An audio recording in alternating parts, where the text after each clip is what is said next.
WrestleMania. I mean, that kind of just hits you home how kind of the reason why WWE are kind of going this route, you know. But does that kind of scare you a little bit, Matt, in any way? Yeah, it does. I mean, it's incredible to think that that they can make that kind of money there and turn a bigger profit. But then it also makes me feel like WWE is a global product, so it's not surprising that there is more money to be had than just staying inside of America. So, but it does lead me to also believe that if they want to do that and want to promote it and want to make more money like that, why can't they put WrestleMania on in another country? If they're gonna still turn a massive profit like it is, just share a little. I mean, it's great to have these crown jewels and all of that, but I'd prefer it to be the big one, and then if they really want to impress the Middle East, then take that over there and then give them the best show. Yeah, absolutely. So yes, WWE globally on top of the world at the moment, and of course, new signature was shown last night as well on Raw. And Matt, you always think it's a new era, don't you, when that happens? So perhaps we're going into something new here. Isn't that kind of feeling? Yeah.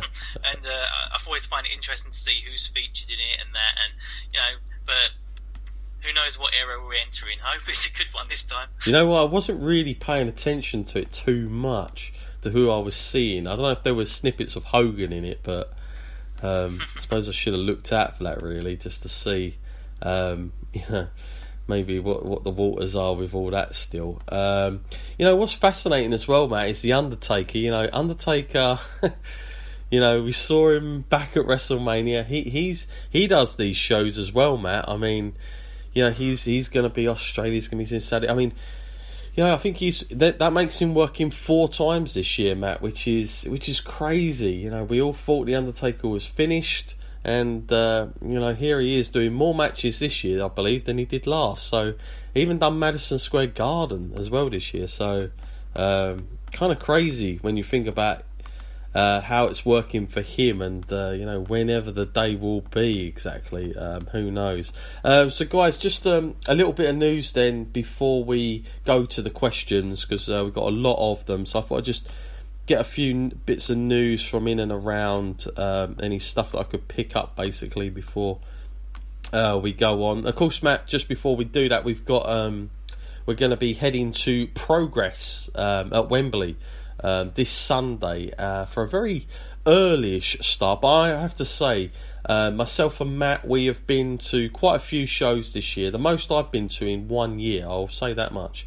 And I've got to say, I am really looking forward to this one, Matt. Not just because it's the last one of the lot for this year for me at the moment, but the card looks really, really decent, like quality.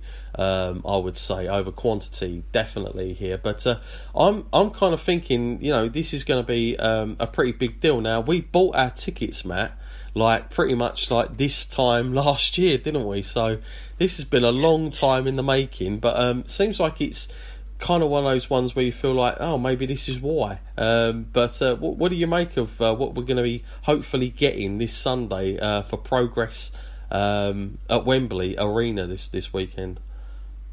Oh, I'm definitely looking forward to it.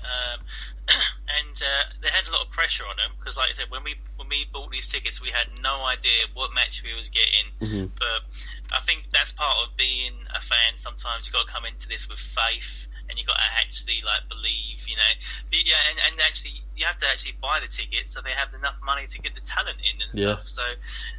I'm glad we took the gamble, and even some of the people that I see just wrestling in the town hall about half a mile from where I'm living now, even they're going to be there and in good matches. Mm-hmm. It just shows that there is still untapped talent all around us. And, absolutely, it's great that they get a chance to shine as well. Yeah, and it's great because obviously they are working in conjunction with WWE, no doubt about it, because they've got some of their talent. But today, in fact, in the Mirror, the newspaper in the UK, they big article up about it, Matt, and in there they were saying that Progress Wrestling will host the biggest British independent pro wrestling show in 30 years at Wembley Arena. So that's how much of a big deal it is, and it goes to show you British wrestling at the moment is doing really, really well. You know, you think of World of Sport, you know, doing well on ITV.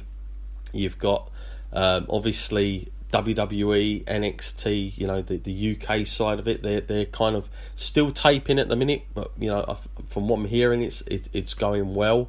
You know, we've got so many different promotions going on over here, Matt. So this is just a very big combination of a lot. But I like the mix here. I'm just going to read through some of the card because some people were asking exactly what we were going to be getting. But so some of the matches we of course we got Tony Storm, Matt, who's going to be there against Ginny, and that's a match we've seen before as well, and both of them are pretty decent talents there, aren't they, as well?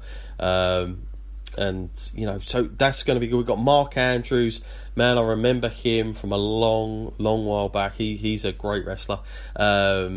Up against Eddie Dennis. Now, how about this, Matt? Like, this for me, this is like such a full circle thing. Again, I used to watch this guy down at the FWA York Hall, Bethnal Green, back in, I want to say 2002. Doug Williams, you know, that name, absolutely synonymous with independent British wrestling. Just such a very, very high level, consistent wrestler. Like, I don't think there's anyone with the kind of consistency of that guy. Up against Trent Seven, of course, that everybody will know him from NXT, along with Tyler Bate. And speaking of Tyler Bate, mate, Tyler Bate up against Walter, which will be for the Progress World Championship that night. Pete Dunne's going to be there as well. Jimmy Havoc's going to be there again, you know, in quite a big match. We've got like a crazy tag team thing going on at the beginning of it as well. And of course, you know, even beyond that, Matt, we've got Matt Rydell coming over. Matt Riddle's going to be here as well against Mark Huskins. So, I mean, it's a real nice combination, mixture and variety of people here, Matt, that we're going to see. And I think this is probably, you know, it's strange because it just goes to show you don't need absolute name power to make a decent card. You just really need to, you know, get quality in, and because you know, too much of one thing is never a good thing. But it just goes to show you, Matt, that you can do it. You know, it is possible. And I've got to say, this is probably one of the, going into it, I will say this is probably the most I've looked forward to going to a live show this year. So, but we'll see. It's different, a nice breath of fresh air, and yeah. The WWE product's great, but you know what you're going to get, you know what to expect. I mean, you know, half the excitement for this one is just to see how much they can outperform themselves and outdo expectations. Yeah, absolutely. So it's going to be a great night, and yeah, we got lots of things, and there's lots of different variety matches they're doing. We've got a tables, ladders and chairs match even in one of them. So really looking forward to telling you guys how we like that. And also we're going to an after party, so that's going to be interesting as well. Probably messy at the end of that. But anyway, let's get to some of the questions. Just looking through the news, you know what, there's not really anything that's come up that we haven't really touched on, and I know that we're going to be talking about it and on some of the questions anyway. So let's get to the questions now then, Matt. I hope you're ready for this. We've got quite a few. Going to start with Paul, first time emailer. Thank you, Paul. Who, in both your opinions, this is a tough one as this is better? I hate it when they do this. Ric Flair or Hulk Hogan? Question mark. So yeah, sorry to put you on the spot here, Matt. I'll give my assessment. I mean, this is the thing is, one day I'll say Hulk Hogan and another day I'll say Ric Flair. That's how tight it is. It's very difficult, and it also depends what you're kind of looking at. I mean, different wrestling fans have different kind of standards to what they enjoy, what they think is, you know, good quality wrestling. There's just so much. So obviously Hulk Hogan, drawing power, you cannot say that he isn't. Hulk Hogan probably, even to this point, the most recognisable wrestler there's ever been. Maybe The Rock is kind of at that level, you'd say, but I mean Hulk Hogan at that time was he was known as the wrestler. You know, if you watched wrestling, everybody seemed to know Hulk Hogan was. However, I will not be saying Hulk Hogan is the most greatest in ring worker, and that would obviously go to Ric Flair. And I think if you look at the influence of Ric Flair, you know, you look at a lot of the guys around today, they always say Ric Flair was the idol, you know, Ric Flair was the reason I got in the business. If you hear guys like Triple H even, or Cody Rhodes, there's a lot of generations. He's been around for such a long time, he's influenced so many different things. I think if you go on, I would say probably Rick gets the upper hand on promos for me.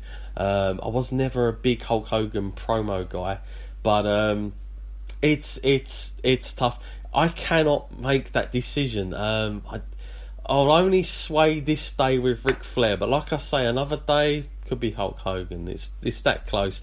Very, very difficult one, Paul. But Matt, are you decisive on this one, or?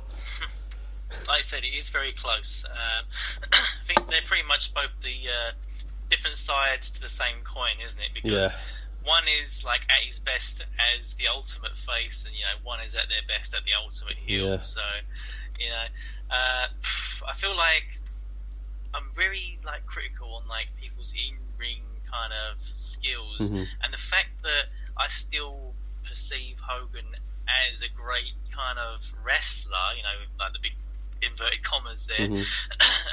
I feel like he still sways it because he was a big part of my childhood. Perhaps maybe that's what it is, because that was my first kind of look at what a wrestler is supposed to be. I was like, a huge guy with this there, and so I feel like because of the nostalgia side of it, and also like you said, his huge amount of drawing power, and the fact that a lot of people credit him with the fact that wrestling's still going as strong as it is today because he gave it a good foundation to run with from the start. So I'll probably sway this way towards Hogan today. But like I said, it's very close, and that's probably not a popular decision these days to actually say Hogan. Well, Paul's also got another question as well on the back end of that. Also, why didn't WWE keep WCW as its own brand and have it run on TNT?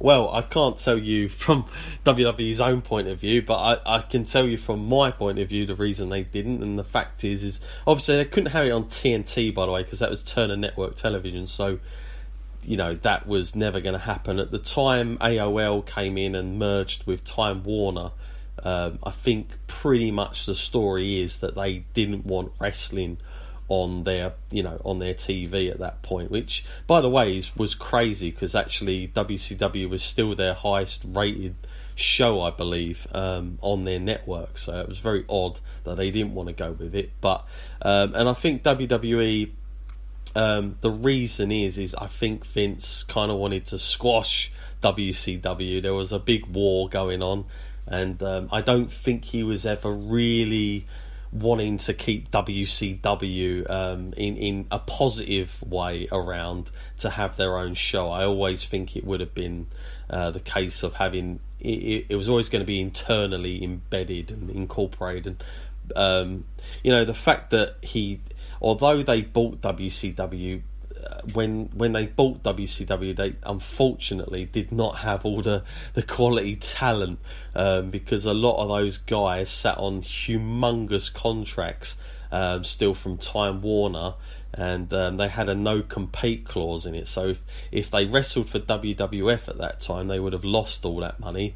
Or you could do a Goldberg and sit on it for a couple of years and be well off and not put your body through hell. So that's probably some of the reasons they didn't. But Matt, could you ever have imagined Vince keeping WCW Nitro on at the same time on a Monday night with Raw?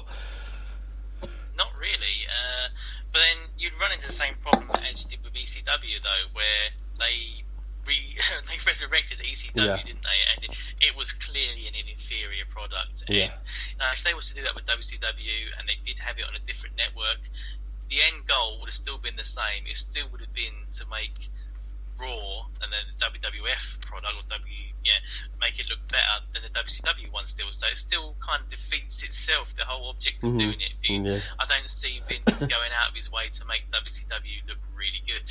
No, and lastly, he's actually gone with that. She's a point you just made. This is the final point.